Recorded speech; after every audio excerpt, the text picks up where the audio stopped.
What's up guys? Figured I would do a little bit of a Grom stunt build kind of overview. This is a 2023 Honda Grom. It's got about a little over 6,500 miles on it. Have this bike for just right over a year now, and these are just some pretty basic, I would say, stunt like parts and stuff like that I put on this bike here. So we're gonna do it in typical Gixxer fashion and go from the tip to the butt. Just kind of give you guys a run through of everything that I got here. Sorry, I would turn the bike off, but old girl was her battery is dead when I pulled her out of the garage, so just gotta run the motor, get that battery charged up so she doesn't die on me again. But starting off at the very front here, tire, just stock Grom tire that came with the bike. Can roll stoppies on it, everything like that. It's nothing crazy, grips, everything like that. Not really a whole lot of need to change that guy out until it really wears out.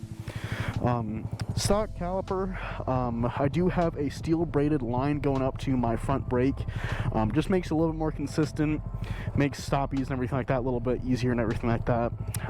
You may see here I do not have a headlight. Reason for that is going to be that just coming down super hard from like doing circle wheelies and everything like that. The bracket so this part right here is going to be metal, but the actual bracket that's on the headlight itself is plastic, and just coming down time after time after time again, all it does is it just breaks off. I've gone through 2 headlights now, one through my orange set of bearings, the other one through the red one, so it's a pretty common issue. So I just decided to say screw it, just wired in a pod light to my headlight, and that's that. I also got some little low profile turn signals, everything like that as well. Another thing you may see, I do not have a key in my ignition right now. Pretty much like 3 months after I bought this guy, got stolen out of my parking garage, so busted out my ignition, cut my ignition harness, tried to hotwire and everything like that. So consequently, there's no key right now. This is your key. It's just wired to be always on. Typical stunt bike stuff. Nothing really too crazy there.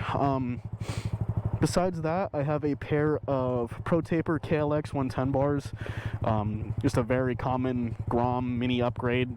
Gives you a little bit wider of a grip compared to the stock bars, and it's just way more comfortable as well. On the left-hand side here, I have a Impaktech one-finger clutch lever. Got this guy off of my Ninja 650 when I crashed it, so just decided to take it instead of giving it to insurance, so that's why it's on here now. Also got a Brembo RCS 14mm for the handbrake as well.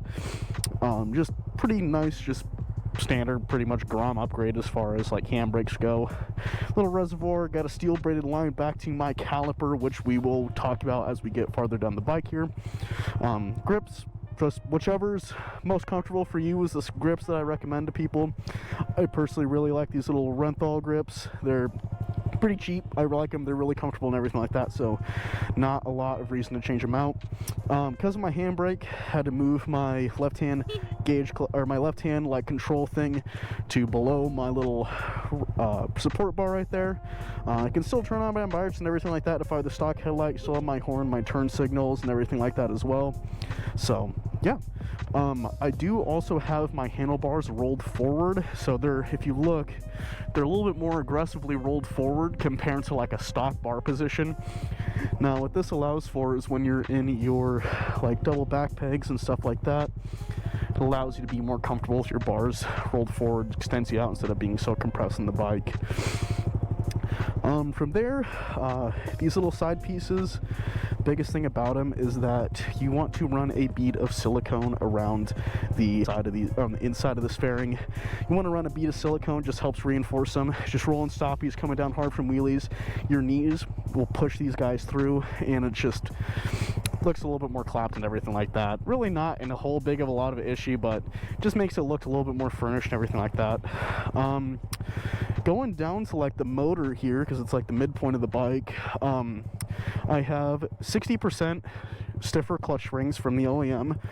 A lot of people say you should get 30%, 15%, 60%, 100%.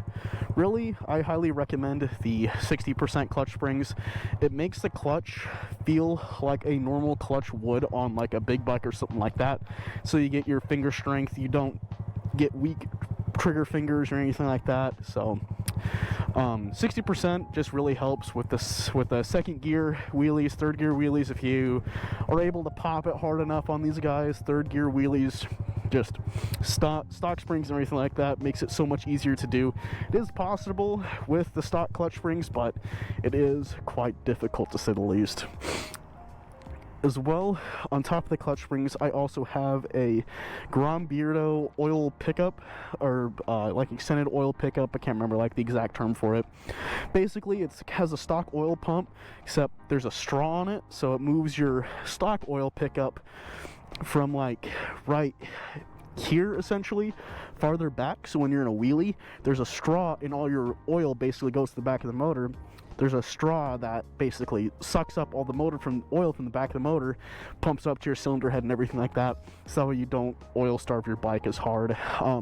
With these newer gen Groms, they adjust the motor from the SF and the OG Groms, so they still, even with an oil pickup and overfilling with oil, they will still oil starve themselves when they're on their 12 bar and stuff like that, dipping past balance point.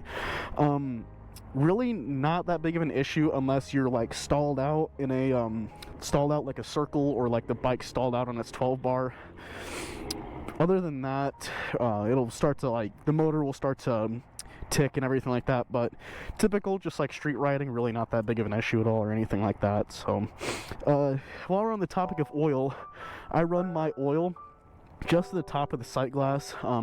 Again, just helps with oil starving and everything like that as well. So yeah, that's just the pretty basic motor. You can do like cams, everything like that as well, but basically from what I've seen is that the more engine mods and the more and more you modify your motor, yeah, you get a little more performance out of it, but the reliability goes down the drain as well. So not really worth it in my opinion. I'd rather just get the skill to do the higher speed wheelies and everything like that than make my motor less reliable. So as you may see, I don't have any sort of like front cage or anything like that.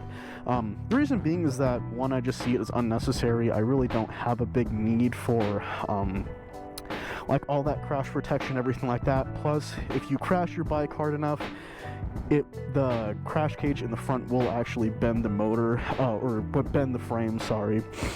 And yeah, just not good. I don't see it as really added benefit. I've crashed this thing many times and not a whole lot of damage has taken place. The sub cage we'll get into later, and the bars have saved it a lot.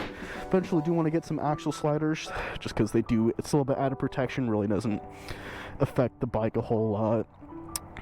Moving back, I have just a Amazon eBay exhaust. Gets rid of the catalytic converter, has a little muffler on there. Got rid of the baffle inside of it though, so it's a little bit louder and everything like that. What big upgrade I recommend these Groms, the stock exhaust, especially with the stock muffler on them. It's very restrictive on the motor, and so it's not able to push enough exhaust out there, so it's really restricting on the bike. So if you do have a stock exhaust, even just taking the muffler off helps out so much with these guys, and increasing like your little bit in the higher end power and everything like that as well.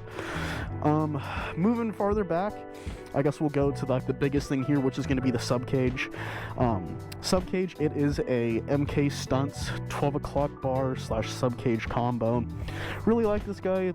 Feet pegs are a very comfortable position. Nice big 5-inch block of titanium and everything like that. Very good crash protection.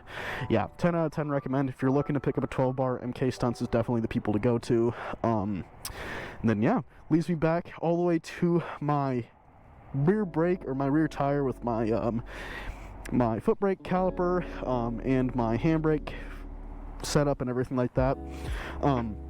I do have a steel foot brake line. Again, just kind of helps with the braking performance and everything like that. I'm running pretty basic Yamalube brake fluid, just because that's what they had at the dealership. I haven't had any issues with brake fade or anything like that, and I wheelie the hell out of this bike, so really not that big of an issue. For both my foot brake and my handbrake, I have Brembo P32 calipers on there. With the P34s, I feel like it's a little too much grab for a bike this small. I'd rather just learn to like control my handbrake essentially than rely on it grabbing so much. it would probably be nice to get one eventually, just so you can do like a little bit better like handbrake circle stuff and everything like that. But for street use, P32 is just fine, and the bracket is again an MK-stunts handbrake kit, everything like that. Their kit from their website, you can get everything. It comes with legit everything that you need to put it on your bike besides the brake fluid itself. Brake pads, banjo bolts, lines, everything like that is included, so again, highly recommended. Well, the line that does include is the handbrake line. Foot brake line is not included because you can use your OEM one, but a steel one is what I highly recommend. For rear tire, just got, I can't remember what this is. It's a really tall rear tire for this bike. I think it's a Michelin City Gripper, I think it is. I don't know. I really don't recommend this tire because again, it's very tall tire, and then on a bike where the pad is only this wide, it's a very that likes to dance on the rear tire on you. So don't really recommend this tire. Just go with I think it's a Dunlop Scoot Smart or whatever it is. I don't know, it's some sort of Scoot Smart that like a whole bunch of Grom guys and mini guys ride. It's essentially a scooter tire that fits on these bikes as well. So yeah, other than that, I do have a I am on stunt gearing, so I can't remember exactly what my front sprocket size is, but my rear sprocket is stock. It's down 2 teeth from whatever the stock front sprocket is, so just helps with like low end stuff, as well as being able to pop up third gear as well. I am able to pop up third gear on this guy relatively easily, which is quite nice. But yeah, that's just a pretty basic overview on my Grom. Some stuff I would do in the future is when I'm learning like my 50/50s, my high chairs and everything like that, I do want to either get a set of fat bars or like 1 1/4 inch bars to get rid of this centerpiece, or just for the meantime I'll probably just unscrew these 2 bolts here just so I can fit my leg up there a little bit easier. I'm a little bit of a taller dude. I like as close to 6 foot as you can be without being 6 foot, so being able to cram my foot through this hole is kind of tight, and especially moving it over this bar, having this gone would definitely help out a lot as well. So eventually want to get that done. I would also eventually like to get a set of MK-stunts rear sets as well. They act as a crash protection. They got Delrin sliders on the side of them and everything like that. Just adds a little bit more crash protection to the bike. You can lock your foot for your one-handers a little bit better and everything like that. So but yeah, it's just a pretty basic Grom overview for you.